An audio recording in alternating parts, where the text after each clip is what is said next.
Good day, sir. This is Roland Newton and I'm from DCPET Buwan. And this is my midterm exam. My midterm exam is all about emotion detection via text, image, and video waves. And I will show you how to use it.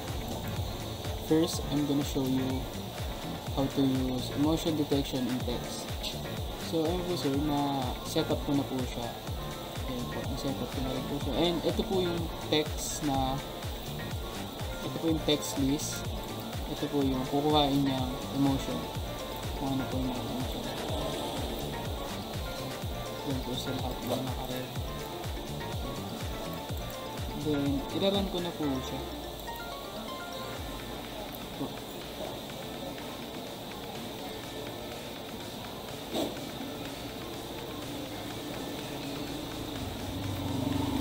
Ayan po, loading lang po siya.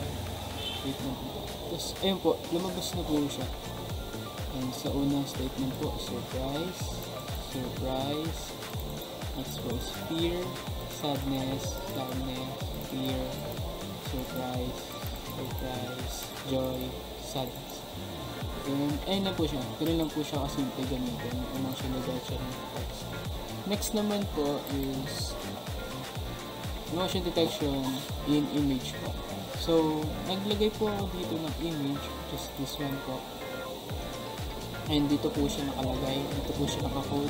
Ito po yung path niya, 11.jpg. And na-setup ko na rin po pala siya. And irara na lang po.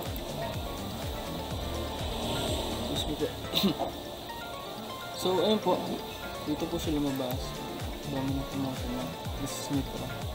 Excuse me po.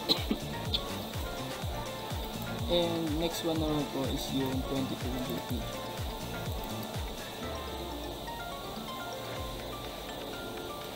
So, ayun po. Ito po siya. Fear po siya. Right now. Next naman po is 33jpg.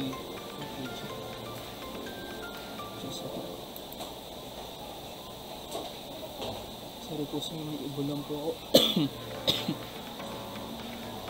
Yun po. So, dito po, fear po yung nabasa niya. And ito po yung emotion. Ang dominant emotion niya po is yung fear. Hindi ko po alam kung bakit ayun po yung lumabas. Pero ayun po kasi yung nabasa mismo ng tune. Kaya lapit ang nabasa. And next naman po is yung 44jpg. Is ito po. Ayun po, lumabas po fear na right now. Fear right now. Then yung 55jpg na po, ito po siya.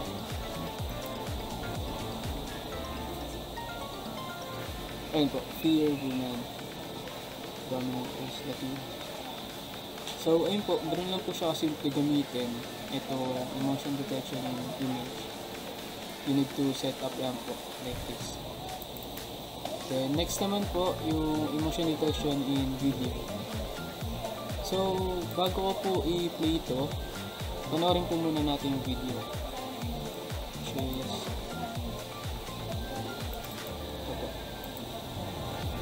ito po yung video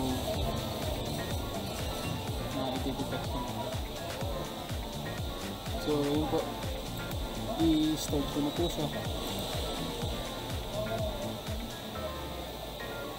So, loading na po. Tapos ito yung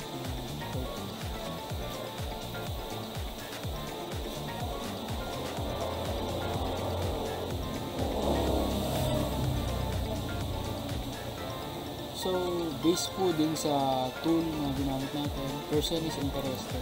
May po emotion na makita niya din po sa video na nilagay po natin dito. And ito po, sagutin ko lang po. How this tool be able to help you in your workplace or school? Nakakatulong tong tool na to sa school or workplace kasi sa lahat sa mga katrabaho mo, makikita mo parang i-input mo lang yung face nila or yung text, ganun kung ano ba yung mga sinasabi nila. Then malalaman mo na kung malungkot ba sila or hindi. Then may chance din po na pwede mo silang i-comfort if malungkot sila, ganun.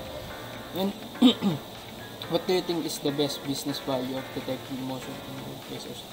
Uh, Business value? Nakakatulong din po siya. Like sa workplace or school. Kasi, ano sa lahat, business value, malaking tulong po siya eh. Kasi isipin niyo po, ano sa lahat, nakakatulong po ito sa atin. Nakakatulong tayong maka-identify kung ano bang nararamdaman ng isang tao and so forth. Ayun lang po. Thank you for watching. This is Roland Ngayon po ulit from DCTEC 2.